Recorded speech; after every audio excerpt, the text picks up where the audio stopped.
Hello everyone. तो कैसे हो आप सभी लोग। तो दोस्तों आज की इस वीडियो में जो अपन डिस्कस करने वाले हैं वो है नॉन एक्वस टाइटेशन के बारे में। तो आपको पता है कि जो नॉन एक्वस टाइटेशन होता है वो B pharm of first semester का जो आपकी फार्मास्यूटिकल एनालिसिस नाम का जो सब्जेक्ट है, ठीक है, उसके जो यूनिट 2 का एक टॉपिक है। यूनिट 2 में आपको बेसिकली एसिड बेस टाइटेशन और नॉन एक्वस टाइटेशन पढ़ना था, जिसमें से अपन ने एसिड बेस टाइटेशन को डिस्कस कर लिया है। और अब जो अपन डिस्कस करने वाले हैं नॉन एक्वस टाइटेशन को, तो एक छोटी सी वीडियो होने वाली है जिसमें अपन कंप्लीटली डिस्कस करेंगे नॉन एक्वस टाइटेशन के बारे में। आपसे एग्जाम में नॉन एक्वस टाइटेशन से एक क्वेश्चन आता ही है, बहुत इंपॉर्टेंट है। आपसे पूछता है कि नॉन एक्वस टाइटेशन क्या होता है और इसमें कौन कौन से सॉल्वेंट आप यूज करते हो। ये जो क्वेश्चन है बहुत ज़्यादा पूछा जाता है ना। तो आज बेसिकली अपन इस वीडियो में, ठीक है, कंप्लीटली डिस्कस करेंगे कि नॉन एक्वस टाइटेशन क्या होता है, ठीक है, नॉन एक्वस टाइटेशन की ज़रूरत क्यों पड़ी, है ना, कौन कौन से रीजन है कि अपन नॉन एक्वस टाइटेशन जो है अपन यूज करते हैं, ठीक है, और साथ ही साथ में कौन कौन से सॉल्वेंट यूज करते हैं, ठीक है, सॉल्वेंट के टाइप, ठीक है, और सॉल्वेंट का कैसे सिलेक्शन करते हैं। साथ ही साथ जो नॉन एक्वस टाइटेशन के जो टाइप हैं, ठीक है, एल्काली मेट्रिटाइटेशन और जो एसिडी मेट्रिटाइटेशन, ये जो दो टाइप है, ठीक है, इनके बारे में कंप्लीटली जो अपन डिस्कस करेंगे इस छोटी सी एक वीडियो में। तो चलिए अपन स्टार्ट करते हैं कि नॉन एक्वस टाइटेशन क्या होता है। तो नॉन एक्वस टाइटेशन को स्टार्ट करने से पहले कुछ जो बेसिक्स कॉन्सेप्ट है जो आपको पता होना चाहिए और जो मैं पहले भी आपको पढ़ा चुका हूँ, तो उनके बारे में भी थोड़ा सा अपने यहाँ पर रिवाइज कर लेते हैं, क्योंकि अगर आपने एक कॉन्सेप्ट समझ लिए तो आपको समझ में क्या होगी, आसानी होगी, है ना। तो चलिए अपन समझते हैं कि कॉन्सेप्ट क्या है। तो यहाँ पर देखो सिंपल सी चीज़ है कि जब आप प्रैक्टिकल परफॉर्म करते हो तो आपको सिंपल चीज़ है, आपको क्या ज़रूरत पड़ती है, एक स्टैंड की ज़रूरत पड़ती है ना। तो आपको क्या पड़ती है, एक स्टैंड की ज़रूरत पड़ती है और एक जो है कॉनिकल फ्लास्क की क्या होती है, आपको ज़रूरत होती है ना। आपको ये बेसिकली पता होगा, आपने प्रैक्टिकल में परफॉर्म किए होंगे। आपको एक स्टैंड की ज़रूरत होती है, कॉनिकल फ्लास्क की ज़रूरत होती है और आप क्या होती है, एक ब्यूरेट की आपको ज़रूरत होती है। तो ये सिंपल चीज़ आपको पहले से पता है और पहले में मैं आपको बता चुका हूँ, है ना। तो आपको पता है कि ब्यूरेट में भी अपन एक सॉल्यूशन भरते हैं और जो है कॉनिकल फ्लास्क में भी एक सॉल्यूशन भरते हैं। तो जो कॉनिकल फ्लास्क में सॉल्यूशन भरते हैं इसमें अपन बेसिकली कुछ सिंपल चीज़ लेते हैं। सबसे पहले तो इसमें अपन क्या लेते हैं, सैंपल लेते हैं अपन, ठीक है। सैंपल वही जिसकी अपन को कंसंट्रेशन, ठीक है, डिटरमाइन करनी होती है, जिस पर अपन को टाइट्रेशन परफॉर्म करना होता है, ठीक है। उसके साथ अपन क्या करते हैं, एक सॉल्वेंट यूज करते हैं, ठीक है। तो सैंपल और सॉल्वेंट को अपन मिक्स करके, क्योंकि आपको पता है कि आपको जो सैंपल होता है वो क्या होता है, पाउडर फॉर्म में आपको दिया जाता है। जैसे कि आपने जब एसिड बेस टाइट्रेशन भी आपने परफॉर्म किए होंगे तो उस टाइम पे भी आपने देखा होगा कि आपको कुछ जो पाउडर फॉर्म में आपको सैंपल दिया जाता था, ठीक है। और आपको क्या करते थे, उसको आप पानी में, ठीक है, मिक्स करके एक सॉल्यूशन तैयार करते थे। तो जो सैंपल और जो सॉल्वेंट है, सॉल्वेंट मतलब समझो कि सॉल्वेंट जो है बेसिकली अपन, ठीक है, पानी, ठीक है, पानी यूज किया करते थे एसिड बेस टाइट्रेशन में। तो जो सैंपल और सॉल्वेंट का जो मिक्सचर था, ठीक है, उसी को अपन क्या कहते थे, सैंपल सॉल्यूशन कहते थे। सिंपल चीज़ है, ये आपको पहले से पता है। ये क्या था, आपका सैंपल सॉल्यूशन था। तो आप क्या करते हो, कॉनिकल फ्लास्क में आप जो है सैंपल सॉल्यूशन को भरते हो और सैंपल सॉल्यूशन भरने के बाद आप क्या करते हो, जब कॉनिकल फ्लास्क में आप 2 से 3 ड्रॉप आपने क्या किया था, इंडिकेटर यूज कर रहे थे, है ना। तब क्या करते थे, इसमें इंडिकेटर यूज करते थे, है ना। सिंपल चीज़ पता है आपको, सिंपल चीज़ पता है। और आपको पता है कि जो इंडिकेटर एक सब्सटेंस होता है, ठीक है, जो क्या करता है, कलर चेंज कर देता है आपको जो सॉल्यूशन का, ठीक है। कलर चेंज कहाँ पर करता है, एंड पॉइंट पे। मतलब जब भी आपके जो टाइट्रेशन का एंड पॉइंट आता है तो उस टाइम पे इंडिकेटर क्या करता है कि आपका जो सॉल्यूशन रहता है उसको कलर चेंज कर लेता है। जैसे आपने जब एसिड बेस टाइट्रेशन पढ़ रहे होंगे तो उसमें आपने कुछ देखो इंडिकेटर भी देखे होंगे, जैसे कि मिथाइल ब्लू नाम का इंडिकेटर देखा था, ठीक है, ठीक है, मिथाइल ऑरेंज था। इसी के साथ साथ जो आपने एक और इंडिकेटर देखा होगा, फिनोक्सिलिन। ये जो 3 इंडिकेटर बेसिकली आपने प्रैक्टिकल में भी बहुत सारे परफॉर्म किए होंगे। तो ये जो 3 इंडिकेटर अपन जो देख चुके हैं, सिंपल चीज़ें। तो अपन को देखो इसके नाम से अपन को यहाँ पर कोई मतलब नहीं है, सिर्फ आपको इतना पता होना चाहिए कि इंडिकेटर क्या होता है। इंडिकेटर एक ऐसा सब्सटेंस होता है जो कि एंड पॉइंट पे आपको जो सैंपल सॉल्यूशन रहता है, ठीक है, उसका क्या कर देता है, कलर चेंज कर देता है ना। सिंपल चीज़ है। और ये तो सिंपल चीज़ हो गई किसके बारे में, सैंपल सॉल्यूशन इंडिकेटर के बारे में। अब यहाँ पर देखो कुछ चीज़ें और थोड़ा सा याद रखो सैंपल सॉल्यूशन के बारे में, कि आपका जो सैंपल सॉल्यूशन होता है, ठीक है, सैंपल सॉल्यूशन को, ठीक है, अपन सिंपल सा सैंपल सॉल्यूशन बोल सकते हैं या इसको एनालाइट सॉल्यूशन बोल सकते हैं, है ना। क्या बोल सकते हैं, एनालाइट सॉल्यूशन बोल सकते हैं, ठीक है। या इसी को अपन क्या बोल सकते हैं, टाइट ट्रेंड बोल सकते हैं। क्या बोल सकते हैं, टाइट ट्रेंड। याद रखना है कि यहाँ पर लास्ट में डी है। तो अपन सैंपल सॉल्यूशन को क्या, एनालाइट सॉल्यूशन या टाइटेंड भी बोल सकते हैं, क्योंकि यहाँ पे जो सैंपल होता है, सैंपल को अपन क्या बोलते हैं, एनालाइट बोलते हैं।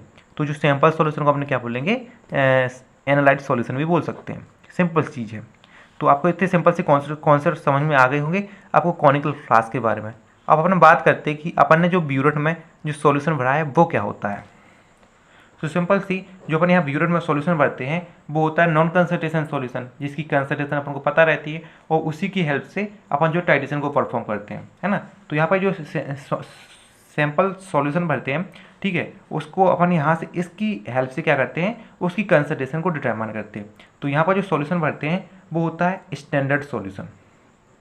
ठीक है, क्या होता है, स्टैंडर्ड सॉल्यूशन होता है।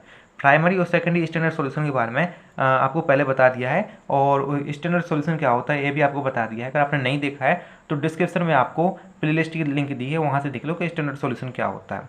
तो बेसिकली इसमें जो अपन स्टैंडर्ड सॉल्यूशन भरते हैं, ठीक है, और इसी को अपन स्टैंडर्ड सॉल्यूशन को अपन क्या बोलते हैं, टाइट्रेंट बोलते हैं।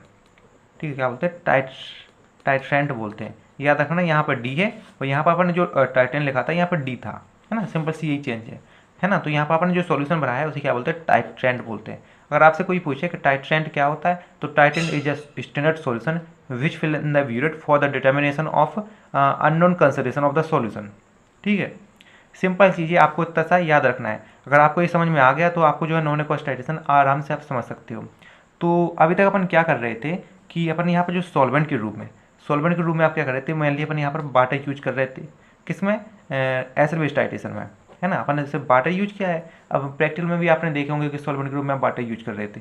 लेकिन जब आप नॉन एक्वस, ठीक है, नॉन एक्वस टाइट्रेशन परफॉर्म करोगे तो उस टाइम पे आप यहाँ पर वाटर यूज नहीं करोगे। ठीक है, आप कहोगे कि सर ये कैसे हो सकता है कि अगर वाटर यूज नहीं करेंगे तो सैंपल सॉल्यूशन नहीं बनेगा।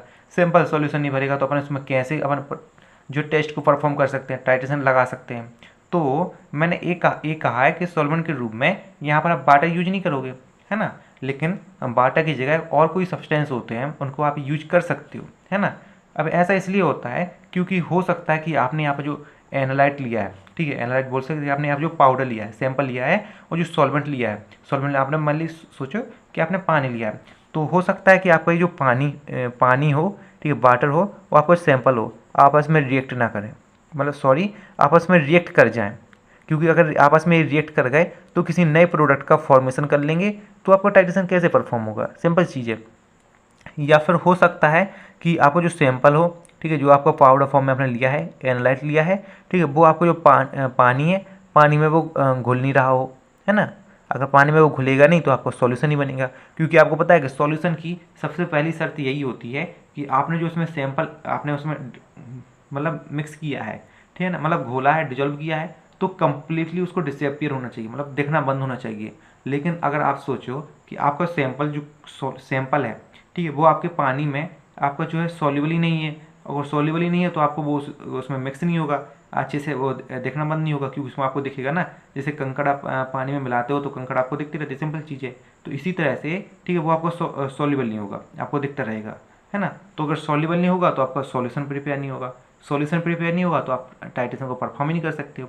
तो इन केसों में, ठीक है, ऐसे सॉल्वेंट इन केसों में कि जब सैंपल आपका सॉल्वेंट में सॉल्युबल नहीं होता है, साथ ही साथ जो है आपका जो सैंपल रहता है वो आपके सॉल्वेंट के साथ रिएक्ट कर जाता है, तो उन केसों में आप जो है वाटर को यूज ना करके ऐसे सॉल्वेंट का यूज करते, अदर सॉल्वेंट का यूज करते हो, है ना, वाटर को छोड़ के। और भी जो है आपके ऑर्गेनिक और इनऑर्गेनिक टाइप के सॉल्वेंट होते हैं, ठीक है, उनको आप क्या करते हो, इसकी जगह यूज करते हो, है ना। तो सिंपल सी यही चीज़ है। ये तो सिंपल सी आपकी बात होगी बेसिक कॉन्सेप्ट के बारे में। अब यहाँ पर थोड़ा सा अपन थ्योरी को भी देख लेते हैं, है ना। तो आपका जो नॉन एक्वस टाइट्रेशन है, इसमें बेसिकली आप यहाँ पर नाम में देखो कि आपके 3 शब्द आपको देखने को मिल रहे हैं। एक मिल रहा है नॉन, ठीक है, एक मिल रहा है एक्वस, एक मिल रहा है टाइट्रेशन। तो यहाँ पर जो नॉन है, नॉन शब्द का मतलब होता है नॉट मतलब नहीं, ठीक है। एक्वस का आपको पता है, एक्वस क्या होता है, वाटर यानी पानी, है ना। टाइट्रेशन को पता है कि टाइट्रेशन क्या होता है, एक मेथड होता है जिसकी हेल्प से आप किसी भी सब्सटेंस की कंसंट्रेशन को डिटरमाइन कर सकते हो, है ना। तो ये सिंपल चीज़ है। तो आप कह सकते हो इसी की हेल्प से कि जो non aqueous titration is a type of titration, ठीक है, इन विच, ठीक है, water is not use as a solvent, है ना। क्योंकि आप वाटर इसमें नहीं ले रहे हो, आपको सिंपल सी नाम में ही दिख रहा है। तो वही लिखा हुआ है कि non aqueous titration is those titration in which water not use as solvent. अब यहाँ पर रीजन लिखिए कि क्यों आप वाटर को एज ए सॉल्वेंट यूज नहीं करते हो। तो यहाँ पर कुछ रीजन लिखे हुए हैं कि जैसे एनालाइट, ठीक है, अगर आपके जो वाटर है उसमें इनसोल्यूबल हो, ठीक है, या फिर आपका जो रिएक्टेंट है, रिएक्टेंट बोल सकते हो, या इसी को आप एनालाइट भी बोल सकते हो, है ना, या फिर आपका जो रिएक्टेंट एनालाइट है वो आपके वाटर के साथ क्या है, रिएक्टिव है। अगर आपकी जो वाटर के साथ वो रिएक्शन कर जाए, वो रिएक्शन करके किसी अदर सब्सटेंस का फॉर्मेशन कर ले, है ना, तो वो भी आपका टाइट्रेशन जो है परफॉर्म नहीं होगा, है ना। तो यहाँ पर 2 रीजन हो गए। अब यहाँ पर तीसरा रीजन लिखा हुआ है कि अगर आपका जो सैंपल है, ठीक है, बहुत ही ज़्यादा वीक एसिड है और बहुत ही ज़्यादा वीक बेस है, तो उन केसों में भी आपको जो है नॉन एक्वास टाइट्रेशन को परफॉर्म करना होता है। अब यहाँ पर देखो, यहाँ पर टाइप लिखे हुए हैं कि आपका जो कौन कौन से सॉल्वेंट आप इसमें यूज करते हो नॉन एक्वास टाइट्रेशन में। तो बेसिकली आप 4 टाइप के सॉल्वेंट यूज करते हो नॉन एक्वास टाइट्रेशन में। जो पहला है वो है protogenic solvent, protophilic solvent, amphoteric solvent और एप्रोटिक सॉल्वेंट। ये बेसिकली 4 तरह के सॉल्वेंट आप नॉन एक्वास टाइट्रेशन में क्या करते हैं, यूज करते हो। अब यहाँ पर अपन बात करें, ठीक है, प्रोटोजेनिक सॉल्वेंट क्या होता है। तो प्रोटोजेनिक सॉल्वेंट देखो यहाँ पर कुछ तीन शब्द से मिलकर बना हुआ है। एक है प्रोटो, ठीक है, प्रोटो शब्द का मतलब होता है आपका जो प्रोटॉन, नाम में दिख रहा है प्रोटो, प्रोटो मतलब प्रोटॉन। और जेनिक, देखो जेनिक मतलब जनरेटर, जनरेट करने वाला। जैसे आप देखते हो कि जनरेटर रहता है वो इलेक्ट्रिसिटी को प्रोड्यूस करता है, बनाता है, तो जनरेटर मतलब प्रोड्यूस करना, है ना। तो अपन कह सकते हैं कि जेनिक मतलब प्रोड्यूस करना, और जो सॉल्वेंट तो सॉल्वेंट ही है। तो अपन यहाँ पर देखो इसी नाम से अपन ऐसे लिख सकते हैं कि प्रोटोजेनिक सॉल्वेंट आर दो सॉल्वेंट, ठीक है, in which proton is produce या जनरेट। सिंपल से देखो वही सेम चीज़ यहाँ पर आपकी थ्योरी में लिखी हुई है कि दीज आर दो सॉल्वेंट विच प्रोड्यूस प्रोटोन, ठीक है, because these solvent produce proton so they are acidic in nature. देखो जब मैंने आपको ठीक है एसिड की थ्योरी पढ़ाई थी, तो उस टाइम पे मैंने कहा था कि कोई भी सब्सटेंस जो आपके प्रोटोन को प्रोड्यूस करते हैं वो एसिड कहलाते हैं। तो आपको पता है क्योंकि ये सॉल्वेंट आपके प्रोटोन को प्रोड्यूस कर रहे हैं, इसलिए क्या है, ये एसिडिक नेचर के हैं। सिंपल चीज़ है, ठीक है।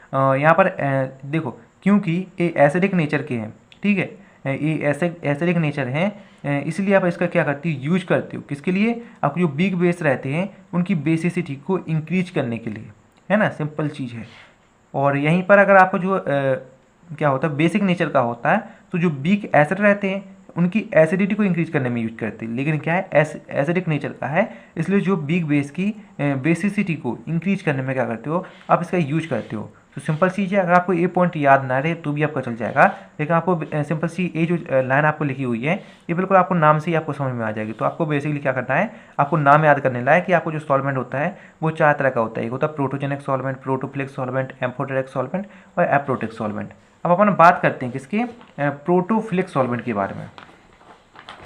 तो आपका जो प्रोटोफिलिक सॉल्वेंट होता है, ठीक है, वो इसके जस्ट अपोजिट होता है। कैसे कि आपका जो प्रोटो है वो प्रोटोन शब्द को रिप्रेजेंट करता है, और आपको जो फिलिक है, देखो जहाँ भी आपको फिलिक शब्द देखने को मिले तो फिलिक शब्द का मतलब होता है लवर, ठीक है, मतलब प्यार करने वाला, ठीक है। लवर प्यार करने वाला क्या करता है ना, कोशिश करता है उसको एक्सेप्ट करने की, अपनाने की, है ना। तो लवर का मतलब क्या हुआ, उसको एक्सेप्ट करता है, ठीक है। और सॉल्वेंट मतलब सॉल्वेंट। तो देखो अपन कह सकते हैं कि प्रोटोफिलिक सॉल्वेंट आर दो सॉल्वेंट, ठीक है, विच एक्सेप्ट द प्रोटोन, है ना। अब बात आती है कि प्रोटोन को जब एक्सेप्ट कर रहा है, ठीक है, तो प्रोटोन को एक्सेप्ट करने वाले सब्सटेंस क्या होते हैं, बेस होते हैं, है ना। तो आपके जो प्रोटोफिलिक सॉल्वेंट रहते हैं वो क्या होते हैं, बेसिक नेचर के होते हैं, है ना। सिंपल चीज़ है। और इनका अपन बेसिकली यूज करते हैं आपके जो वीक एसिड रहते हैं उनकी एसिडिटी को एनहेंस करने में, इंक्रीज करने में, है ना। तो बेसिकली जस्ट अपोजिट है प्रोटोजेनिक सॉल्वेंट के, है ना। प्रोटोजेनिक सॉल्वेंट के अपोजिट है प्रोटोफिलिक सॉल्वेंट। सिंपल चीज़ है। अब अपन यहाँ पर बात करें जो तीसरा है एम्फोटेरिक सॉल्वेंट। तो एम्फोटेरिक सॉल्वेंट रहता है वो आपको जो प्रोटोफिलिक और प्रोटोजेनिक सॉल्वेंट रहता है इनका मिक्सर रहता है। तो प्रोटोफिलिक सॉल्वेंट क्या करते हैं, प्रोटोफिलिक सॉल्वेंट वो सॉल्वेंट होते हैं जो प्रोटोन को डोनेट भी कर सकते हैं और एज वेल एज प्रोटोन को क्या करते हैं, एक्सेप्ट भी करते हैं। मतलब ये दोनों तरह से काम कर सकते हैं। ये डिपेंड करता है आपके सॉल्वेंट की नेचर पे कि कब उसको प्रोटोन को डोनेट करना है और कब उसको एक्सेप्ट करना है। इस सॉल्वेंट की आपके नेचर पर डिपेंड करता है ना। तो यहाँ पर बात आती है कि एम्फोटेरिक सॉल्वेंट वो सॉल्वेंट होते हैं जो क्या करते हैं, प्रोटोन को डोनेट भी करते हैं, साथ ही साथ उसको एक्सेप्ट करते हैं। इसी के साथ साथ ये क्या होते हैं, बेसिक और एसिडिक दोनों नेचर के होते हैं। इसलिए आप जो बेसिक, ठीक है, और जो एसिडिक रहते हैं, ठीक है, वो जो सब्सटेंस रहता है उसके नेचर पर डिपेंड करता है ना, कि आपको जो एम्फोटेरिक सॉल्वेंट एसिड का होगा या बेसिक का होगा, है ना, क्योंकि वो दोनों तरह से एक्ट करेगा, है ना। तो आपका सब्सटेंस के नेचर पर डिपेंड करेगा कि आपको एम्फोटेरिक सॉल्वेंट को बेस की तरह काम करना है या एसिड की तरह काम करना है। सिंपल चीज़ है। और यहाँ पर अगर एग्जाम्पल आप देखना चाहो तो एग्जाम्पल आप लिख लो इथेनॉल, मिथेनॉल, ये क्या है आपकी एम्फोटेरिक सॉल्वेंट की एग्जाम्पल है। सिंपल चीज़ है। अब यहाँ पर अपन बात करें चौथे सॉल्वेंट की, तो यहाँ पर जो चौथा सॉल्वेंट है वो है बेसिकली एप्रोटिक सॉल्वेंट। तो ये भाई यह है देखो अलग कैटेगरी वाले। सबसे पहला जो था प्रोटोजेनिक, वो प्रोटोन को क्या करता है, डोनेट कर रहा था, प्रोड्यूस कर रहा था। फिर था प्रोटोफिलिक, जो प्रोटोन को एक्सेप्ट कर रहा था। फिर था एम्फोटेरिक, एम्फोटेरिक कर रहा था, एम्फोटेरिक कह रहा था कि भैया हम दोनों काम करेंगे। लेकिन जो आपका एप्रोटिक सॉल्वेंट है, एप्रोटिक सॉल्वेंट है, ये कहता है भैया ना हमें डोनेट करना है ना हमें एक्सेप्ट करना है, हमें कोनो काम ही नहीं करना है, हम एकदम से आलसी आदमी, हमें कोनो फर्क ही नहीं पड़ता है ना हमें डोनेट करने से ना एक्सेप्ट करने से, बढ़िया आराम से खाओ पियो मौज करो, है ना। तो एप्रोटिक सॉल्वेंट रहते हैं, ये बहुत सॉल्वेंट होते हैं, ना ही जो प्रोटोन को एक्सेप्ट करते हैं ना ही डोनेट करते हैं, इसलिए ये ना ही बेस की तरह एक्ट करते हैं ना ही जो है एसिड की तरह एक्ट करते हैं। ठीक है, ये सब अपन को यूज करते हैं। ठीक है, आप क्योंकि आपका होगा कि यार सर तो फिर इसका अपन यूज क्यों करते हैं, तो देखो इनका यूज अपन इसलिए करते हैं कि जब आपका जो ड्रग है, ठीक है, वो पानी में इंसॉल्युबल होता है, घुल नहीं रहा होता है, तो अपन को सिर्फ देखो अगर आपको काम परफॉर्म कराना है, ठीक है, आपको सिर्फ ड्रग को घोलना ही है, तो घोलने के लिए आप उसमें एप्रोटिक सॉल्वेंट यूज कर सकते हो, क्योंकि एप्रोटिक सॉल्वेंट देखो एक्वस नेचर का तो होता नहीं है, तो पानी तो होता नहीं है, तो इसमें आपकी ड्रग आसानी से घुल जाएगी। तो उस टाइम पे अब जो एप्रोटिक सॉल्वेंट को प्रेफर करते हो यूज करने के लिए। लेकिन कहीं कहीं पर जैसे आपको एसिडिटी को इंक्रीज कराना होता है, कहीं बेसिसिटी को इंक्रीज कराना होता है, तो उस टाइम पे आप प्रोटोफिलिक और प्रोटोजेनिक सॉल्वेंट का यूज करते हो। सिंपल चीज़ है, होप आपको समझ में आ गई होगी, है ना। सिर्फ आपको देखो सिंपल सा है, नाम से आपको याद कर लेना है। ठीक है, थोड़ी सी आप इसमें लॉजिक लगाओगे तो आपको याद रहेगा। सिर्फ आपको नाम करना है कि प्रोटोजेनिक, प्रोटोफिलिक, ठीक, एम्पोर्टिक और एप्रोटिक सॉल्व, 4 तरह के सॉल्वेंट होते हैं। सिंपल चीज़ है। अब अपन बात करें, ठीक है, कि अपन सिलेक्शन कैसे करें, कि आप जब टाइट्रेशन परफॉर्म करोगे तो उस टाइम पे आप कैसे सिलेक्शन करोगे कि आपको कौन सा सॉल्वेंट यूज करना है। तो उसके देखो बेसिकली आप 3 बातें याद रखो। ठीक है, ड्रग की सॉलिबिलिटी पे, ठीक है, कि आप जो सॉल्वेंट यूज कर रहे हो, ठीक है, वो आपके ड्रग के साथ सॉल्युबल होना चाहिए। पता चला कि आपने सॉल्वेंट का सिलेक्शन तो कर लिया, आपकी ड्रग जो उसमें सॉल्युबल ही नहीं है तो क्या काम का। इसलिए सबसे पहले आप देखोगे कि आप जो ड्रग है उसमें घुल रही हो, सॉल्युबल हो रही हो। दूसरा क्राइटेरिया है नेचर ऑफ ड्रग, मतलब कि आपको देखना है, ठीक है, कि जो ड्रग का नेचर है उसके अकॉर्डिंग आपको सिलेक्ट करना है कि आप जो सॉल्वेंट यूज करोगे वो वीक एसिड वाला यूज करोगे या वीक बेस वाला। क्योंकि अगर आपको देखो वीक एसिड रहेगा तो आपको जो है प्रोटोजेनिक सॉल्वेंट यूज करना पड़ेगा। ठीक है, सॉरी, वीक एसिड रहेगा तो प्रोटोफिलिक सॉल्वेंट यूज करना पड़ेगा, और वीक बेस रहेगा तो जेनिक आपको सॉल्वेंट यूज करना पड़ेगा। क्योंकि प्रोटोजेनिक रहता है वो वीक बेस की एसिडिटी को इंक्रीज करता है, और जो प्रोटोफिलिक रहता है वो वीक एसिड की एसिडिटी को इंक्रीज करता है ना। सिंपल चीज़ है। और तीसरा है अनरिएक्टिविटी, है ना। अनरिएक्टिविटी का मतलब क्या है कि आप जो सॉल्वेंट यूज कर रहे हो उसमें आपका जो ड्रग है वो रिएक्ट नहीं करनी चाहिए, है ना। मतलब अगर आपकी उसके साथ रिएक्ट कर जाएगी तो आपकी किसी नए सब्सटेंस का फॉर्मेशन कर लेगी, इम्प्योरिटी आ जाएगी, तो आपको जो उसमें क्या होगा, टाइट्रेशन में एरर आ जाएगी। सिंपल चीज़ है। तो आपका 3 कंडीशन है कि आपका जो ड्रग है वो उसमें सॉल्युबल होना चाहिए, साथ ही साथ जो ड्रग के नेचर आपको देखना है कि आपका ड्रग कौन से नेचर की है, वीक एसिड नेचर की है, वीक बेस नेचर की है। तीसरा है आपको देखना है कि आपका जो सॉल्वेंट है और ड्रग है वो आपस में अनरिएक्टेड हो, मतलब वो आपस में रिएक्ट ना करके किसी जो है तीसरे सब्सटेंस का फॉर्मेशन ना करें। तो बेसिकली ये 3 क्राइटेरिया है जो आपको देखना है सिलेक्शन करते टाइम सॉल्वेंट के, है ना। तो अभी तक अपन ने बात की कि आपका नॉन एक्वस टाइट्रेशन क्या होता है, कौन कौन से रीजन है कि आप नॉन एक्वस टाइट्रेशन को यूज करते हो। ठीक है, सॉल्वेंट के टाइप आपने देख लिए, और अपन सॉल्वेंट का सिलेक्शन कैसे करते हैं। तो बेसिकली अपन 4 बातों को डिस्कस कर चुके हैं। अब आपके जो सिलेबस में दिया गया है वो है एल्कालीमेट्री टाइट्रेशन और जो है एसिडिमेट्री टाइट्रेशन। तो बेसिकली जो आपके जो 2 टाइट्रेशन होते हैं, ठीक है, आप देख रहे हो कि आपके जो दो टाइट्रेशन होते हैं वो नॉन एक्वस टाइट्रेशन के ही टाइप होते हैं। तो आपका non aqueous titration basically 2 type का होता है, एक होता है एसिडिमेट्री टाइट्रेशन, एक होता है एल्कालीमेट्री टाइट्रेशन।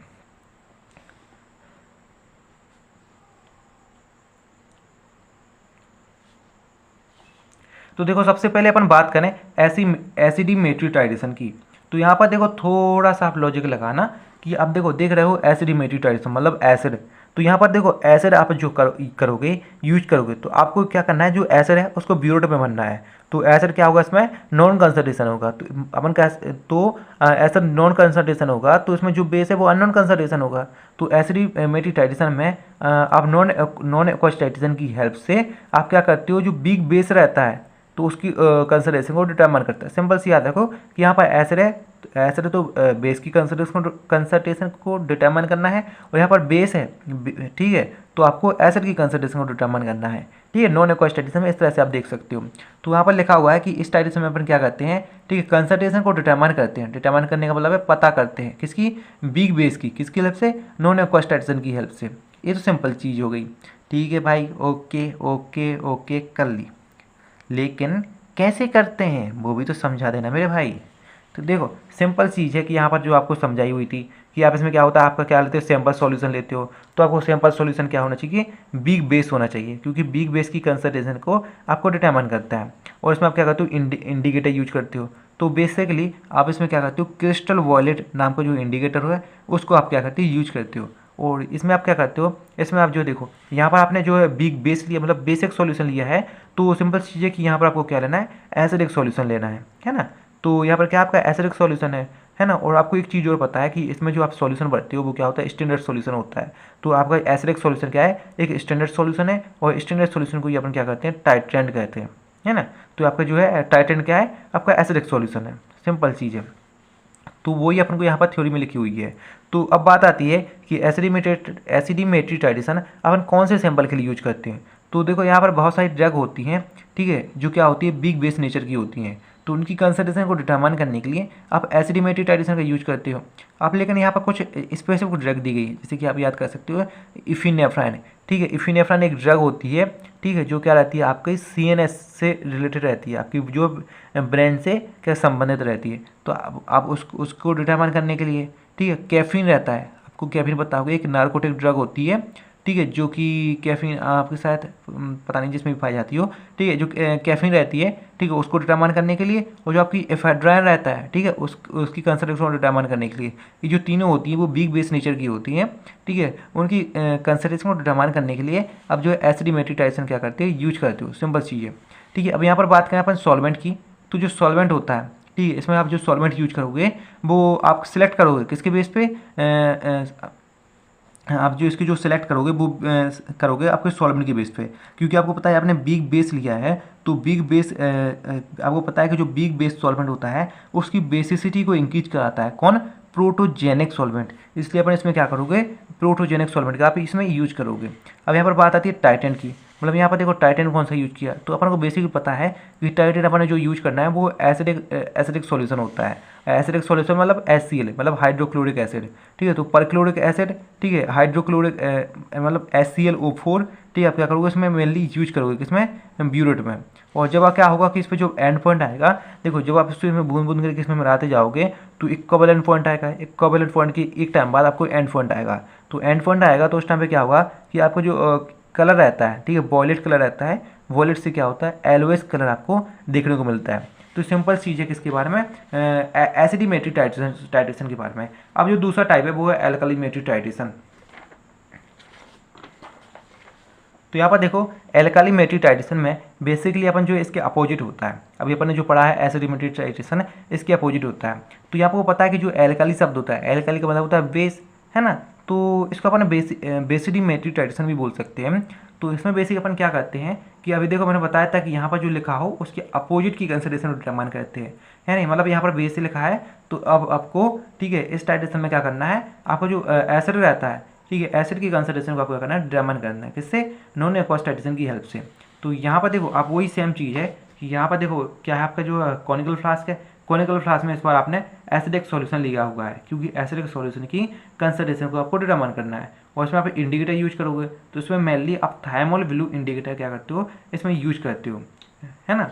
और यहाँ पर देखो, यहाँ पर जो आप इसमें स्टैंडर्ड सॉल्यूशन यूज करोगे वो क्या होता है, ठीक है, सोडियम मेथॉक्साइड आप इसमें यूज करोगे, जो क्या होता है, बेसिक सॉल्यूशन होता है, क्योंकि आपको एसिड की कंसंट्रेशन को डिटरमाइन करना है, इसलिए आप क्या करोगे, इसमें बेसिक सॉल्यूशन यूज करोगे। सिंपल सी चीज़ है। अब यहाँ पर अपन देखो कि यहाँ पर कौन कौन से सैंपल रहते हैं जिसके लिए अपन इसको परफॉर्म करते हैं। तो बेसिकली नेलेडाइक्सिक एसिड, ठीक है,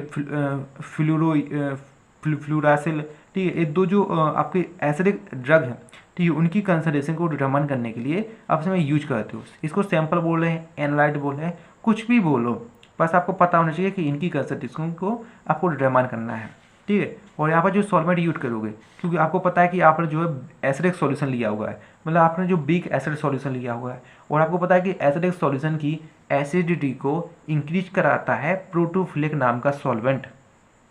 सिंपल सी चीज़ है, आपको सॉल्वेंट की आपको टाइप क्या होता है उसको आपको पढ़ लेना है, उसी की बेस पे आपको जो है लॉजिक लगा के आपको लिख देना है। तो एसिडिक सॉल्यूशन है, तो एसिडिक सॉल्यूशन की एसिडिटी को इंक्रीज कौन कराएगा? प्रोटोफिलिक सॉल्वेंट कराएगा, इसलिए आप इसमें प्रोटोफिलिक सॉल्वेंट यूज करोगे। सिंपल चीज़ है, किसके बारे में? सॉल्वेंट के बारे में। और प्रोटोफिलिक सॉल्वेंट कौन सा है? DMF। अब नाम ही याद रख लो, हो जाए तो, वरना आप लिख दो कि इन द एल्कलिमिटी ट्रेडिशन, ठीक है, we are use protophilic solvent for the increase of acidity of the acidic solution, और आप ब्रेकेट में लिख दो सिंपल सॉल्यूशन। सिंपल सी है सॉल्वेंट के बारे में, है ना। और टाइटन क्या होता है? तो आप टाइटन में सिंपल से लिख सकते हो कि titrant is a those solution which fill in the burette, ठीक है, इन द सॉल्यूशन, ठीक है, basic solution is use, basic solution such as sodium methoxide, ठीक है, as a titrant is use, ठीक है। इंडिकेटर की बात करें तो बेसिकली इसमें अपन जो थाइमोल ब्लू इंडिकेटर क्या करते हैं, यूज करते हो, जो कि क्या करता है आपकी एंड पॉइंट पे कलर को चेंज कर देता है, ठीक है। आप क्या करेगा, एंड पॉइंट पे आपका जो कलर है पिंक कलर से ब्लू कलर कर देगा। तो ये सिंपल सी चीज़ थी आपकी नॉन एक्वेस्टिव एडिशन के बारे में। तो आपके 26-27 मिनट का एक वीडियो है ना, तो इसी में आपका जो पूरा कवर हो गया है। नेक्स्ट वीडियो में जो अपन एक ही वीडियो में अपन कंप्लीटली कवर करेंगे प्रेसिपिटेशन टाइट्रेशन के बारे में, इसलिए जो चैनल को कर लेना सब्सक्राइब, वीडियो कर देना लाइक, और नोट्स के लिए जो आप डिस्क्रिप्शन को चेक कर लेना, वहाँ पर आपको नोट्स मिल जाएंगे। साथ ही साथ आपको जो व्हाट्सएप ग्रुप की लिंक मिल जाएगी तो उसको भी ज्वाइन कर लेना, है ना। अब मैं जाता हूँ, मेरी सांस फूल रही है, इसके ज़्यादा मैं वीडियो रिकॉर्ड नहीं कर सकता हूँ। Bye bye.